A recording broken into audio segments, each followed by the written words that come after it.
நட்சத்திரத்தில் 16வது நட்சத்திரம் வரக்கூடியது விசாக நட்சத்திரம். விசாக நட்சத்திரம் பார்த்தீங்கன்னா துலா ராசியிலும் வரும், விருச்சிக ராசியிலும் வரும். விசாகத்தில் பிறந்தவர்கள் எப்பொழுதுமே ஒரு சாதுரியமான தன்மை உடையவர்களாக இருப்பாங்க. ஒரு உயர்ந்த குணமுடையவர்களாக இருப்பார்கள். ஏன்னா இந்த விசாகம் என்பது குருவோட நட்சத்திரம், குருவோட ஆதிக்கம் நிறைந்த நட்சத்திரம்.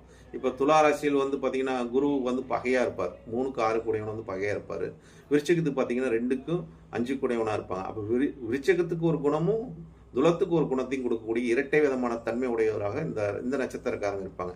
அப்போ துராராசியில் பிறக்கிறவங்களுக்கு ஒரு குணம் இருக்கும், விருச்சிக ராசியில் பிறக்கிறவங்களுக்கு ஒரு குணம் இருக்கும். அப்போ இந்த நட்சத்திரம் எப்பவுமே ஒரு தன்மையான போக்குடையவர்கள், எப்போதும் ஒரு பெரும்போக்கு தன்மை உடையவர்களாக இருப்பார்கள். எதையும் கரெக்டாக பேசக்கூடிய தன்மையும் கரெக்டாக நடக்கக்கூடிய தன்மையும், தன் வேலை உண்டு தன் நிலைப்பாடை உணர்ந்து செயல்படக்கூடிய நட்சத்திரம். இவங்க ஒரு வாத்தியாராக போகக்கூடிய நட்சத்திரம், பிறருக்கு பாடம் எடுக்கக்கூடிய நட்சத்திரமாக, பிறருக்கு உபதேசம் பண்ணக்கூடிய நட்சத்திரமாக இவங்க இருப்பாங்க. நண்பர்களே, இவங்களை பகைத்துக் கொள்ளாமல்